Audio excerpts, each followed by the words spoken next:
Judas y sus hermanos dijeron: Nuestros enemigos están vencidos.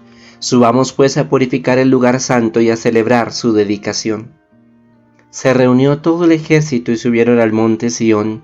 Cuando vieron el santuario desolado, el altar profanado, las puertas quemadas, arbustos nacidos en los atrios como en un bosque o en un monte cualquiera, y las salas destruidas, rasgaron sus vestidos, dieron muestras de gran dolor y pusieron cenizas sobre sus cabezas. Cayeron luego rostro en tierra, y a una señal dada por las trompetas alzaron sus clamores al cielo. Judas dio orden a sus hombres de combatir a los de la ciudadela hasta terminar la purificación del lugar santo. Luego eligió sacerdotes irreprochables, celosos de la ley, que purificaron el lugar santo y llevaron las piedras de la contaminación a un lugar inmundo. Deliberaron sobre lo que había de hacerse con el altar de los holocaustos que estaba profanado. Con buen parecer acordaron demolerlo para evitarse un oprobio, dado que los gentiles lo habían contaminado. Lo demolieron pues y depositaron sus piedras en el monte de la casa, en un lugar conveniente, hasta que surgiera un profeta que diera respuesta sobre ellas. Tomaron luego piedras sin labrar como prescribía la ley, y construyeron un nuevo altar como el anterior. Repararon el lugar santo y el interior de la casa, y santificaron los atrios. Hicieron nuevos objetos sagrados y colocaron dentro del templo el candelabro, el altar del incienso y la mesa. Quemaron incienso sobre el altar y encendieron las lámparas del candelabro que lucieron en el templo. Pusieron panes sobre la mesa, colgaron las cortinas y dieron fin a la obra que habían emprendido. El día 25 del 9º mes, llamado Kisliu, del año 148, se levantaron al romper el día y ofrecieron sobre el nuevo altar de los holocaustos que habían construido un sacrificio conforme a la ley. Precisamente fue inaugurado el altar con cánticos, cítaras, liras y címbalos en el mismo tiempo y el mismo día en que los gentiles lo habían profanado. El pueblo entero se postró rostro en tierra y adoró y bendijo al cielo que los había conducido al triunfo.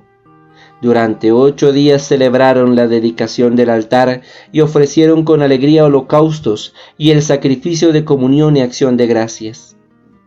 Adornaron la fachada del templo con coronas de oro y pequeños escudos, restauraron las entradas y las salas y les pusieron puertas. Hubo grandísima alegría en el pueblo, y el ultraje inferido por los gentiles quedó borrado.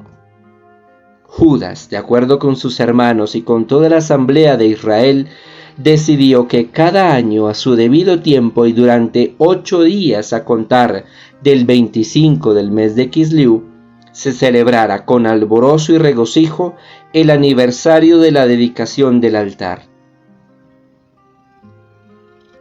Del libro primero de los Macabeos, capítulo 4, versículos del 36 al 59. Antes de iniciar la reflexión sobre el fragmento del día de hoy, que quiero invitarlos a que sea una reflexión basada en 2 ideas en particular, pero que están muy unidas entre sí. Quiero invitarlos a que hagamos una contextualización histórica, podríamos decirlo así, de lo que sucedió en el fragmento que hoy nos contó el libro primero de los Macabeos. Y fue un hecho histórico, a partir del cual nació una celebración judía que se extiende hasta nuestros días. Como escuchamos en el texto, llega un momento en el que los judíos triunfan sobre los griegos y reconstruyen y rededican y purifican y encienden las luces del templo, que antes había sido convertido en gimnasio, profanado con una estatua de Zeus sobre el altar y contaminado con el ofrecimiento de animales que eran considerados impuros para el pueblo judío. El texto nos mencionó una fecha según el calendario hebreo, el 25 del 9º mes, es decir, el 25 de Kisliu del año 148. Esto vendría siendo diciembre del 164 antes de Cristo. Exactamente 3 años después, el mismo día, del mismo día en el que los griegos habían erigido una estatua de Zeus en el templo de Jerusalén. A esta fiesta se le conoce como la fiesta de la dedicación o Hanukkah, que también se llama como la fiesta de las luminarias, y conmemora aquel día en el que el templo fue purificado y se encendieron sus luces, y la costumbre judía es encender desde el 25 de Kislev, que por ser el calendario de ellos, un calendario lunar, no cae siempre en la misma fecha, más exactamente en la luna nueva del mes de Kislev, es decir, cuando no se ve la luna. A veces es finales de noviembre, a veces principios de diciembre o mediados o finales de diciembre. Tienen un rito muy bonito. Ellos decoran sus casas como si fuese Navidad, y cualquiera que no conozca el contexto diría que los judíos celebran Navidad, pero ellos la decoran con los colores típicos de la bandera israelí, es decir, el azul y el blanco, y durante 8 días, desde el día en el que cae el 25 de Kislev, empiezan a encender una velita, una luminaria, hasta que terminan encendiéndose las luminarias correspondientes a toda esa semana de celebración. A esa fiesta, repito, se le llama Hanukkah, y es celebrada por los judíos encendiendo un típico candelabro llamado la menorá, que es un candelabro de 7 brazos, o en algunos casos de 9 brazos. Esta festividad ha sido celebrada por los judíos desde esa fecha, año 164 a.C., hasta nuestros días. La celebran en sus casas, la celebran en lugares públicos incluso, como remembranza, y anhelan los judíos el día que puedan reconstruir por tercera vez su templo y encender las luminarias adentro de su templo nuevamente. Habiendo hecho esta contextualización histórica, quiero invitarlos a que precisamente reflexionemos sobre 2 ideas que tienen que ver con este gran acontecimiento que nos contó el fragmento del día de hoy. La primera, el dolor tan terrible que sienten y experimentan y que nos narra el texto, vivieron los judíos al subir a la colina del templo y ver cómo estaba el templo vuelto nada, lleno de maleza, de arbustos, sucio, con ídolos, contaminado, como abandonado. Así está nuestro corazón cuando permitimos que el pecado anide dentro de cada uno de nosotros. ¿Alguna vez nos hemos preguntado cómo nos ve Dios cuando estamos en pecado? ¿Cómo nos vemos delante de Él? Lo que para el ser humano es agradable, pecar, para Dios sin duda alguna es como para los judíos fue haber visto su templo totalmente arrasado en aquella fecha, año 164 a.C. Así nos ve Dios cuando estamos en pecado. Ahora la pregunta es, ¿nos sentimos así?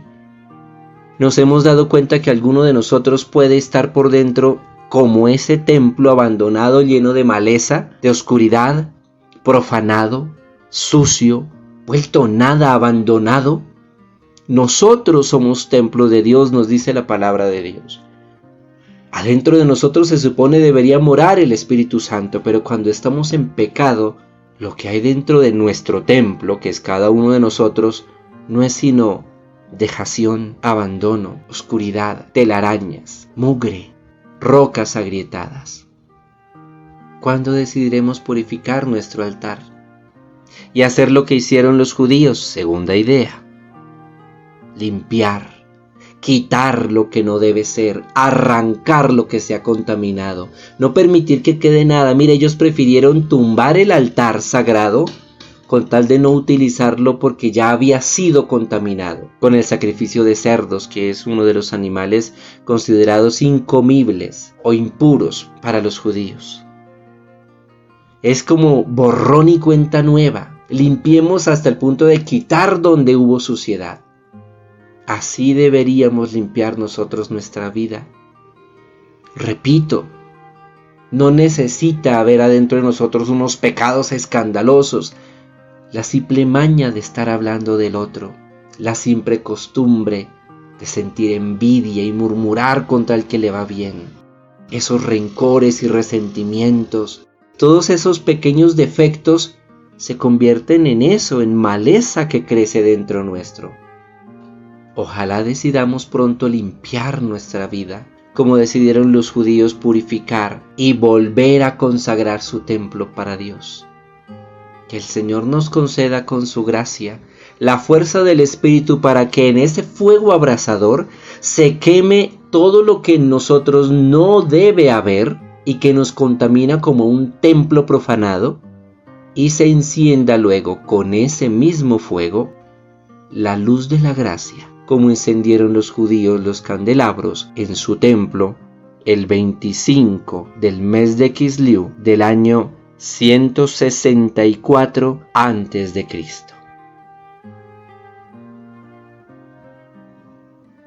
Que el gloriosísimo nombre de Cristo sea pronunciado por sobre todos nosotros. Amén.